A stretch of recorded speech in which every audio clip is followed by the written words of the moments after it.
오늘 은혜 받으실 생명 양식은 로마서 12장 1절로 2절 말씀입니다.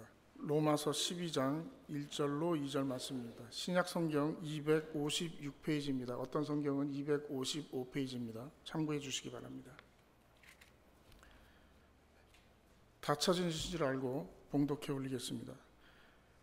로마서 12장 1절로 2절. 그러므로 형제들아, 내가 하나님의 모든 자비하심으로 너희를 권하노니 너희 몸을 하나님이 기뻐하시는 거룩한 산 제사로 드리라. 이는 너희의 드릴 영적 예배니라. 너희는 이 세대를 본받지 말고 오직 마음을 새롭게 함으로 변화를 받아 하나님의 선하시고 기뻐하시고 온전하신 뜻이 무엇인지 분별하도록 하라. 이는 하나님의 말씀이니라. 아멘. 호산나 성가대 찬양 이후에 우리가 드려야 할 영적 예배란 제목으로 박종수 목사님 말씀 주실 때에 많은 은혜 받으시기 바랍니다.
할렐루야.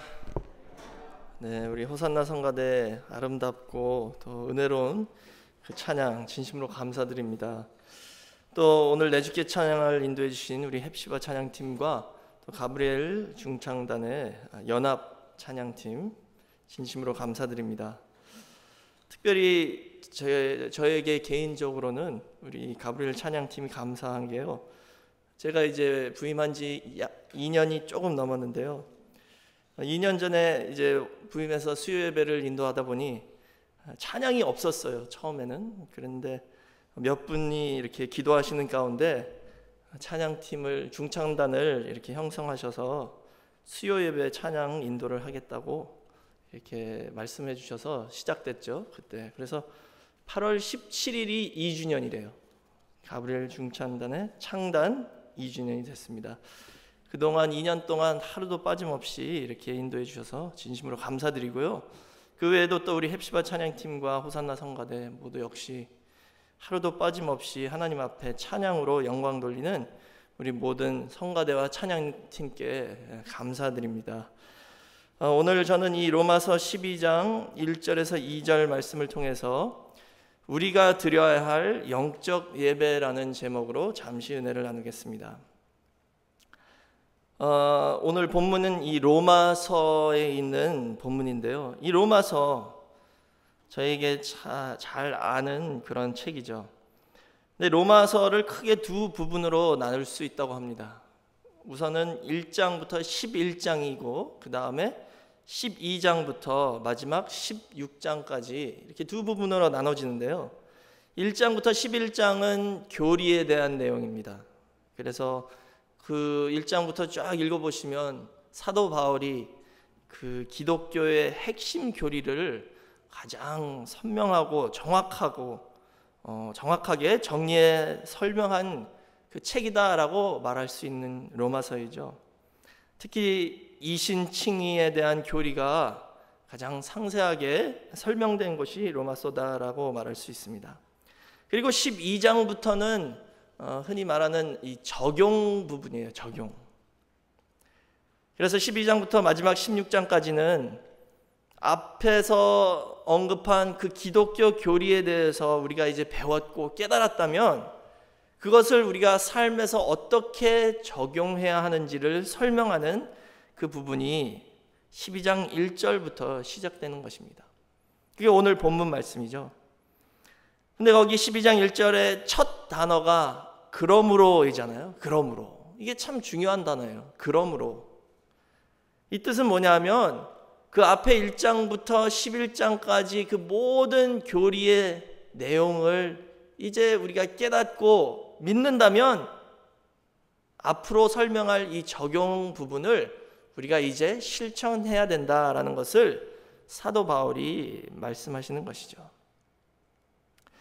예수님도 말씀하신 것처럼 요한복음 13장 17절에 말씀하셨죠. 너희가 이것을 알고 행하면 복이 있다라고 말씀하셨어요. 너희가 이것을 알면 복이 있다가 아니라 알고 행하면 복이 있다라고 말씀하셨죠. 그리스도의 은총과 하나님의 자비를 받은 성도로서 우리가 마땅히 실천해야 할 것이 무엇인지를 바로 로마서 12장부터 저에게 알려주신다는 것이죠. 근데 오늘 본문에서는 그 실천해야 할 내용을 거룩한 산제사, 곧 영적 예배다라는 이 표현으로 요약해주고 있습니다. 오직 은혜로 값없이 구원을 받은 저희는 예수님께서 십자가 보혈로 우리의 죄값을 대신 치러주셨죠. 그래서 죄사함을 받았고 이제 천국 백성이 되었습니다. 그 크신 은혜와 자비에 대한 감사하는 마음으로 하나님께 영적 예배와 거룩한 산제사를 드려야 하는데 그것이 무엇이냐가 오늘 이 본문 말씀의 내용이 되겠습니다. 그래서 이 본문 말씀을 통해서 저희가 마땅히 드려야 할 영적 예배가 무엇인지 잠시 살펴보도록 하겠습니다. 첫 번째는 거룩한 제사다라고 말씀하셨죠. 우리가 마땅히 드려야 할 영적 예배는 거룩한 제사입니다. 여기 거룩하다라는 단어는 구별되었다는 뜻이에요. 그래서 세상 것과 따로 특별히 구별돼서 성별되어 하나님께만 드리기로 정해진 것이 바로 이 거룩한 것이다라는 것이죠. 우리가 하나님께 드리는 제사는 세상 것과 구별되어야 됩니다. 세상에서 쓰던 것을 드리는 것이 아니라 하나님께만 드리기로 정해진 그런 제사가 참된 제사라는 것이죠. 봉사에 있어서도 세상에서 일하는 것처럼 하는 것이 아니라 정성과 감사함으로 하나님께 해야 된다는 것을 보여주고 있습니다. 이 세상에서는 저희는 돈을 받고 일하잖아요. 그래서 세상 직장에서는 기독교인으로서 항상 정성껏 일해야 되겠지만 그렇지 못할 때도 많이 있습니다. 감사하는 마음이 없이 일할 때도 많이 있어요. 할 수 없어서 돈 벌기 위해서 일할 때도 많이 있습니다. 그러나 오늘 하나님께 드리는 제사는 거룩히 드려야 된다. 그 뜻은 뭐냐 하면 정성과 감사와 하나님을 사랑하는 마음으로 거룩히 봉사하고 섬기고 헌신해야 된다는 것을 말씀하는 것이죠. 교회에서는 저희가 돈 받고 일하지 않죠. 봉사하는 것입니다. 더 나아가서 교회에서는 내 힘으로 내 영광을 위해서 하는 것도 아니다라고 말씀하셨어요. 그래서 베드로전서 4장 11절 보시면 이렇게 말씀하셨죠. 만일 누가 말하려면 하나님의 말씀을 하는 것 같이 하고 누가 봉사하려면 하나님의 공급하시는 힘으로 하는 것 같이 하라. 이는 범사에 예수 그리스도로 말미암아 하나님이 영광을 받으시게 하려 함이니 그에게 영광과 권능이 세세에 무궁토록 있느니라. 아멘 이라고 말씀하셨습니다. 여기 보시면요, 교회에서 봉사할 때 어떻게 하래요? 하나님이 공급하시는 힘으로 하래요. 그래야지 하나님께 영광이 된다라고 말씀하셨어요. 왜냐하면 내 힘으로 내 능력으로 하게 되면 그 일하는 사람이 영광을 받게 되는 것입니다. 그렇기 때문에 우리는 이제 어떤 태도로 교회에서 섬기고 봉사를 해야 하냐? 내가 지금 하나님께서 주신 은혜와 힘과 재능과 능력으로 이 모든 것을 합니다라는 고백으로 섬기고 봉사할 때 그것이 바로 하나님께 영광이 된다는 것을 믿으시기 바랍니다. 두 번째로는 우리가 마땅히 드려야 할 영적 예배 두 번째는 산제사이다 라고 말씀하셨어요. 거룩하고 산제사, 살아있는 제사라는 뜻이죠. 이 산제사는 무엇일까요? 우선 이 산제사라는 표현은 구약에서 드렸던 죽은 제사, 다시 말하자면 피를 흘리는 희생 제사와 다른 제사다라는 것을 강조하고 있습니다. 구약에서 드렸던 제사는 죽는 제사죠. 피를 흘리는 제사입니다. 구약에서는 어떻게 제사를 드렸어요? 짐승을 데리고 와서 그 위에다가 안수를 한 후에 그 짐승을 죽여서 피를 다 받죠. 그 다음에 그 짐승을 각을 뜹니다. 각을 다 떠가지고 피는 제사장이 제단에 뿌리고 그 각을 뜬 짐승의 몸은 그 번제단 위에 불로 태워서 하나님께 제사로 바쳤습니다. 이게 구약에서 드린 제사예요. 죽는 제사죠. 피를 흘리는 제사입니다. 그런데 이제 신약에 와서는 더 이상 그런 제사가 필요한 것이 아니라 산제사를 드리라라고 사도 바울이 설명하고 있습니다. 왜냐하면 그 구약의 피 흘리는 희생제사는 예수님께서 십자가에서 돌아가심으로 단번에 종결하셨다고 성경에서 증거하고 있습니다. 예수님께서 십자가의 그 보혈의 피를 흘리심으로 더 이상 피 흘리는 제사, 죽는 제사, 희생제사는 이제 필요가 없다는 것을 말씀하고 있는 것이죠. 히브리서 9장 12절에 말씀하셨죠. 염소와 송아지의 피로 아니하고 오직 자기 피로 영원한 속죄를 이루사 단번에 성소에 들어가셨느니라 라고 말씀하고 있습니다.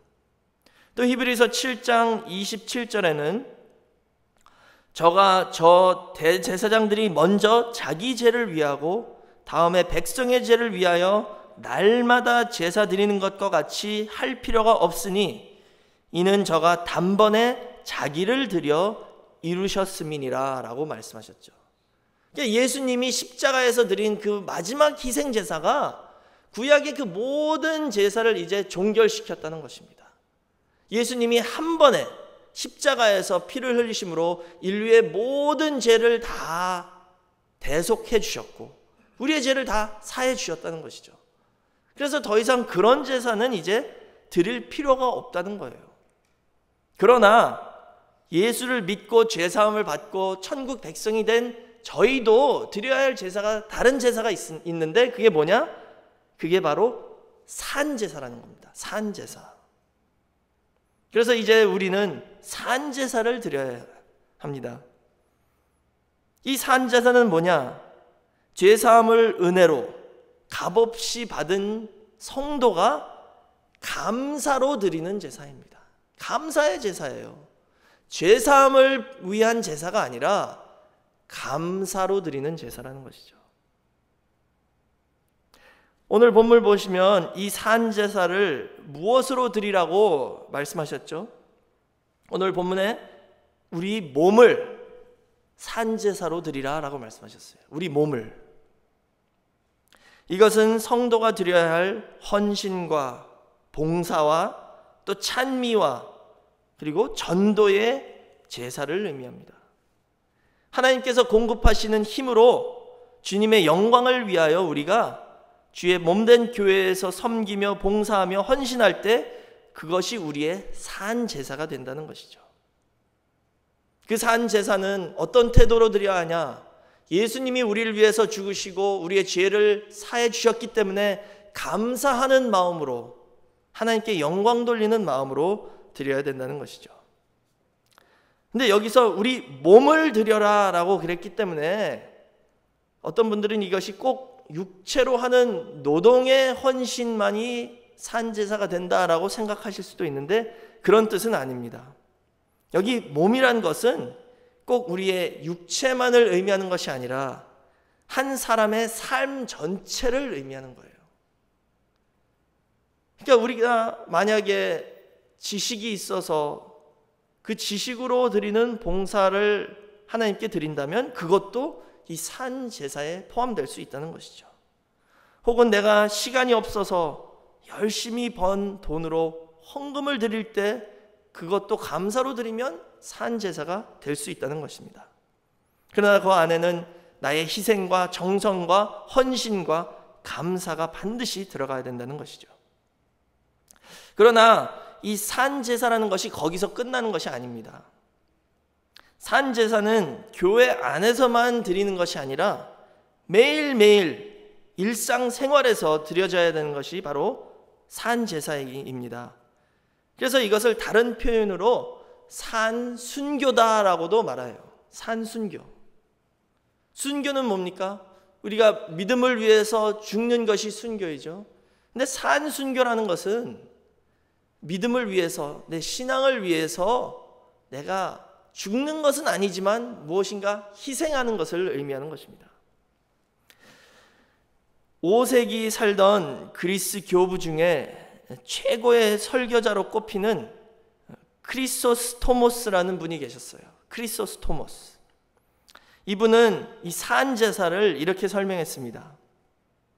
우리 몸이 어떻게 산제사가 될 수 있나? 눈이 악을 보지 않을 때 그 눈은 산제사가 된다. 혀가 악하고 더러운 말을 하지 않을 때 그것은 산제사가 된다. 손이 불법의 행위를 멈출 때에 그것은 산제사가 된다.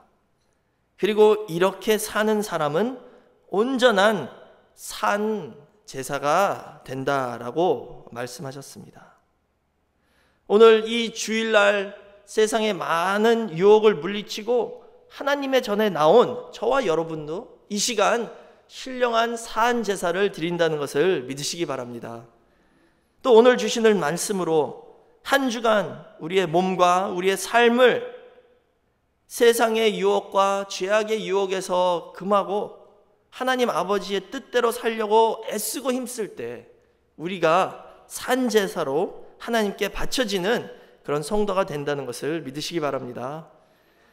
세 번째로 이 거룩한 산제사가 우리가 마땅히 드려야 할 영적 예배다 그랬죠? 그럼 이 영적 예배는 무엇인지 한번 살펴보도록 하겠습니다. 여기 영적이란 헬라어 단어를 보면 보통 영을 의미하는 프노이마에서 프노이마티코스라는 단어가 사용되어야 하는데, 사도 바울은 지금 그 단어를 사용하지 않고 로지코스라는 단어를 사용하고 있습니다. 로지코스. 이 로지코스라는 단어의 원뜻은 뭐냐 하면 합리적이다, 이성적이다 라는 뜻입니다. 합리적이고 이성적인 것. 이 단어는 우리가 잘 아는 로고스 아시죠? 로고스. 말씀을 의미하는 로고스라는 단어에서 파생된 단어입니다. 참된 예배가 어떤 예배냐? 사도 바울은 로지코스한 예배이다 라고 말씀하셨어요. 그러니까 참된 예배는 다시 말하자면 말씀이 그 중심에 있는 예배가 바로 참된 예배라는 것을 강조하고 있습니다. 그런데 참 신기한 것은 이 로지코스라는 단어를 합리적이다, 이성적이다 라고 번역하지 않고 영적 예배다 라고 번역을 했다는 것이죠. 왜 이 단어를 영적으로 번역을 했을까요? 여기 사도 바울은 로지코스라는 단어를 통해서 기독교의 참된 예배는 비합리적이거나 비이성적인 것이 절대 아니라는 것을 강조하고 있습니다. 다른 종교를 보시면, 그리고 구약의 그 유대교의 예배를 보면 제사 의식, 그 의식이 중심에 있습니다. 그러니까 가서 그 의식적으로 행하기만 하면 돼요. 형식적인 예배라는 것이죠. 이방 종교도 마찬가지죠. 가서 뭔가 제사를 바치고 어떤 형식의 의식의 제스처를 갖추면 그게 예배의 전체입니다. 불교나 다른 이방 종교도 마찬가지죠. 가서 절을 몇 번 하고 그 의식을 행하면 나 오늘 예배 드렸다, 나의 신에게 예배를 드렸다라고 그분들은 생각을 합니다. 그러나 기독교의 참된 예배는 의식이 아니라는 것이죠. 물론 의식도 있지만 그 중심에는 말씀이 있다는 거예요. 합리적이고 이성적인 예배라는 것입니다. 그래서 우리는 이 마음을 총동원해서 예배를 드려야 됩니다. 우리의 이성과 우리의 감성과 우리의 의지를 총동원해서 드리는 그 예배가 참된 예배라는 것이죠. 왜냐하면 그 중심에는 하나님께서 선포하시는 말씀이 있기 때문에 그 말씀을 집중해서 듣고 깨닫고 그 말씀을 믿어져서 삶 속에서 실천하려고 애쓰고 노력하고 힘쓸 때 그게 진정한 예배가 된다는 것을 지금 사도 바울은 이 로지코스라는 단어를 통해서 저에게 설명하고 있다는 것이죠. 다시 말하자면 기독교의 참 예배는 어떤 미신적인 예배가 아닙니다. 의식적인 형식적인 것만으로도 우리가 예배를 드렸다라고 말할 수 없어요. 우리의 영혼 육이 모두 함께 드리는 예배이고, 참된 예배는 주일날 교회에서 끝나는 게 아닙니다. 매일매일 평생 내가 살아있는 순간순간마다 이 말씀을 내 삶 속에서 적용하고 내 마음에 믿고 실천하려고 노력하는 그 전 과정이 다 하나님 앞에 드리는 진정한 예배라는 것을 믿으시기 바랍니다. 그래서 이게 영적 예배라는 것이죠. 왜냐하면 그 시작이 육신적으로 형식적으로 하는 것이 아니라 내 내적인 요소인 영혼, 내 마음, 여기서 시작하기 때문에 이것을 그 영적 예배다라고 표현을 했다는 것이죠. 이런 의미가 오늘 본문 2절에서 더더욱이 증명이 되고 있습니다. 로마서 12장 2절 보시면 이런 영적 예배를 드리는 방법으로 사도 바울은 이렇게 설명했죠. 마음을 새롭게 함으로 변화를 받아 하나님의 선하시고 기뻐하시고 온전하신 뜻이 무엇인지 분별하도록 하라라고 말씀하셨어요. 영적 예배를 드리는 첫 걸음은 뭐예요? 우리의 마음을 새롭게 하는 것입니다. 우리의 마음이 새롭게 되어야 돼요. 말씀을 통해서 은혜를 받고 성령님이 강림하심으로 우리 마음이 새롭게 되어야 된다는 것이죠. 그리고 마음이 새롭게 됨으로 우리 삶이 변화받는 것이 하나님께 드리는 영적 진정한 예배라는 것을 지금 말씀하고 있습니다.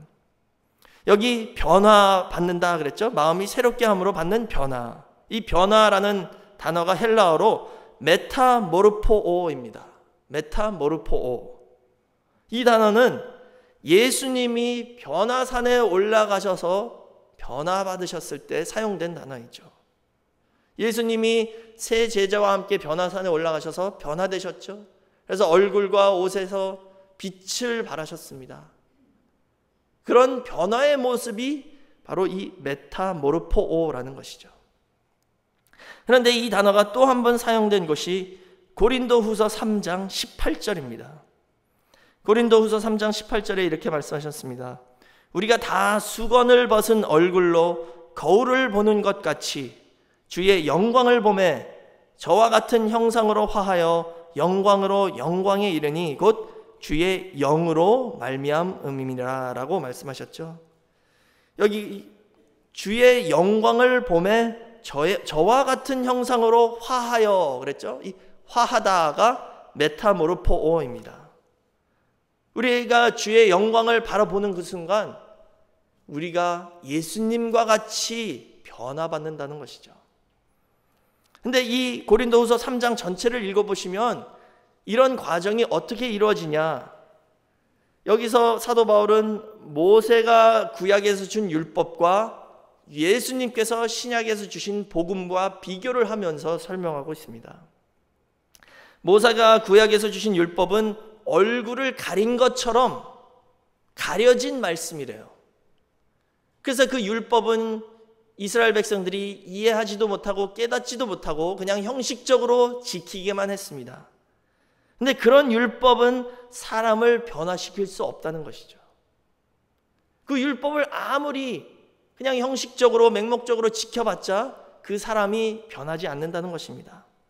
그러나 예수님께서 오셔서 그 율법의 말씀을 해석해 주시고 풀이해 주셔서 그 말씀을 열어주셨더니 그 말씀을 깨달은 제자들은 그 삶이 완전히 변했다는 것을 신약에서 증거하고 있죠. 저희가 잘 아는 엠마오로 내려가는 두 제자가 있습니다. 예수님이 십자가에 돌아가시고 실망해서 낙심해서 예루살렘을 피해서 떠나 고향인 엠마오로 내려가고 있을 때 부활하신 예수님이 그 가는 길에 그들 곁에 나타나셔서 구약의 모세와 율법과 모든 선지자들을 설명해서 당신이 왜 십자가에 돌아가시고 3일 만에 부활하셔야 하는지를 설명해 주셨다, 풀이해 주셨다라고 나와 있죠. 그랬더니 그 해석하신 말씀을 들은 제자들의 변화를 보세요. 누가복음 24장 32절에서 33절에 이렇게 기록하고 있습니다. 저희가 서로 말하되 길에서 우리에게 말씀하시고 우리에게 성경을 풀어주실 때에 우리 속에서 마음이 뜨겁지 아니하더냐 하고 곧 그 시로 일어나 예루살렘에 돌아가 보니 11 사도와 및 그와 함께한 자들이 모여 있다라고 기록하고 있습니다. 사랑하는 성도 여러분, 예수님께서 그 말씀을 정확하게 해석해 주시고 풀어주셨더니 그 엠마오로 가던 두 제자의 마음이 뜨거워졌대요. 마음이 새로워졌다는 뜻이죠. 그래서 그 시로 즉시 일어나 예루살렘으로 돌아갔다는 증거가 여기 있습니다. 여기 예루살렘으로 돌아갔다는 것은 무엇입니까? 그 당시 예루살렘은 예수님을 따르던 모든 제자들을 지금 찾고 있는 그런 상황이었어요. 예루살렘으로 돌아갔다는 것은 목숨을 걸고 돌아갔다는 뜻입니다. 두려워서 도망가던 제자들이 말씀을 듣는 순간 마음이 새로워졌고 삶의 방향이 완전히 180도 변했다는 것을 여기서 보여주고 있습니다. 시편 119편 130절에도 말씀하셨죠. 주의 말씀을 열므로 우둔한 자에게 비치어 깨닫게 하나이다 라고 증거하고 있습니다. 타락으로 말미암아 무지해진 인간에게 이 살아있는 하나님의 말씀을 열어주시니까 마음이 새로워지고 삶의 변화가 온다는 것이죠. 저희는 이런 변화를 받기 원해서 이 자리에, 이 교회에 찾아 나온 것이 아닙니까? 하나님의 형상과 양심이 타락한 인간 안에도 아직 살아 있습니다. 타락으로 완전히 죽지 않았어요. 그래서 사람은 자기 자신을 보고 또 세상을 보면서 뭔가 잘못됐다라는 것을 느끼죠. 이것은 아닌데 왜 삶이 이럴까? 뭔가 고장났다라고 느낍니다. 그래서 여기저기 다니면서 뭔가 해결책을 찾으려고 절에도 가보고 교회도 가보고 이 사람도 만나보고 저 사람도 만나보고 이 책도 읽어보고 저 책도 읽어보는 것이 사람이죠. 뭔가 우리보다 더 큰 것, 더 좋은 것, 더 선한 것을 찾기 위해서 사람은 이렇게 방황을 합니다. 그러나 하나님의 은혜 가운데 저와 여러분은 이렇게 말씀 앞으로, 하나님의 참된 말씀 앞으로 인도해 주셔서 이 늘푸른 교회로 하나님께서 불러주셨다는 것을 믿으시기 바랍니다. 그래서 이 단에서 선포되는 하나님의 말씀이 바로 태초의 말씀이고 하나님의 참된 말씀이고 예수님의 복음, 사람을 변화시킬 수 있는 구속사의 말씀이라는 것을 믿으시기 바랍니다. 우리도 사도 요한같이 그런 말씀을 사모해야 된다는 것이죠. 요한계시록 5장 1절에서 5절 보시면 보좌에 앉으신 하나님 우편 오른손에 7인으로 봉해진 책이 있었습니다. 이것은 성경책을 의미하는 것이죠. 7인으로 봉해졌다는 것은 완전히 봉해졌다는 거예요. 근데 이 책에 인을 뗄 자가 없어서 사도 요한이 크게 울었다라고 거기 기록하고 있죠. 그 책 안에 있는 내용을 너무 읽어보고 들어보고 싶은데 그 인을 뗄 자가 없어서 사도 요한은 크게 울었다라고 기록하고 있습니다. 저희가 이 성경 말씀의 내용을 깨달으려고 기도하면서 사도 요한같이 이렇게 크게 울어보신 적이 있나요? 그런 사모하는 마음을 가질 때 하나님께서 응답해 주신다는 것을 믿으시기 바랍니다. 그래서 거기서 한 장로가 큰 소리로 외치죠. 걱정 말라. 유다의 사자 다윗의 뿌리가 이기어서 그 인을 떼셨다라고 증거하셨습니다. 그리고 요한계시록 10장 2절을 갔더니 하늘에서 구름을 입고 무지개가 머리에 있는 분이 하늘에서 내려오신대요. 다시 오시는 주님이죠. 근데 그분 오른손에는 봉해진 책이 아니라 이제는 펴놓인, 열려진 펴놓인 작은 책이 그 오른손에 있었다라고 기록하고 있습니다. 근데 그 펴놓인 작은 책을 누구한테 줘요? 계시록 10장 8절 보니까 사도 요한한테 주셨어요. 왜? 사도 요한은 그 안의 내용을 알기 위해서 너무 사모하고 울고 기도했기 때문에 그 간절한 마음을 보시고 주님께서 그 펴놓인 작은 책을 사도 요한에게 주시고 먹으라고 명하셨어요. 그리고 먹은 다음에 이 말씀을 다시 예언하라라고 명령하셨습니다. 사랑하는 성도 여러분, 저희도 이제 사도 요한 같은 이런 마음을 갖고 이 펴놓인 작은 책의 말씀을 깨닫고자 하는 그런 기도하는 마음이 있을 때 주님께서 그 간절한 마음을 보시고 응답하여 주셔서 저와 여러분에게 이 말씀을 열어주시고 깨닫게 해주시고 해석해 주시고 풀어주셔서 저희의 마음이 새롭게 되고 저희 삶이 변화되는 그런 복된 역사가 있으시길 주의 이름으로 축원하겠습니다. 다 같이 기도하겠습니다. 사랑이 많으신 아버지 하나님, 감사합니다. 웬 은혜인지 이 세상의 많은 사람들 가운데 저희를 이처럼 사랑해 주셔서 늘푸른 교회로 불러주시고 예수 그리스도의 복음, 이 구속사의 말씀, 우리의 마음을 새롭게 하고 우리의 삶을 변화시켜 줄 수 있는 이 살아있는 말씀 앞으로 인도해 주심을 진심으로 감사드립니다. 아버지 하나님, 오늘 저희도 사도 요한 같은 간절한 사모하는 마음을 가질 수 있도록 은혜 허락하여 주시옵소서. 성경을 읽으면서 간절히 기도하며 깨닫고자 소원할 때에 하나님께서 들어주시고 응답하여 주셔서 우둔한 저희 마음에 말씀의 빛을 비춰주시고 엠마오로 가던 두 제자처럼 마음이 뜨거워질 수 있도록 인도하여 주셔서 저희 삶의 방향이 변하고 완전히 바뀌는 복된 역사 허락하여 주시옵소서. 그래서 우리 늘푸른 교회가 그런 변화된 삶으로 가득 찰 수 있게 허락하여 주시고 그런 증거를 나가 간증할 때에 많은 사람들이 또한 전도되는 복된 역사 허락하여 주시옵소서. 모든 것을 감사드리며 예수님의 이름으로 기도드렸사옵나이다. 아멘. 하나님께 영광 돌리겠습니다.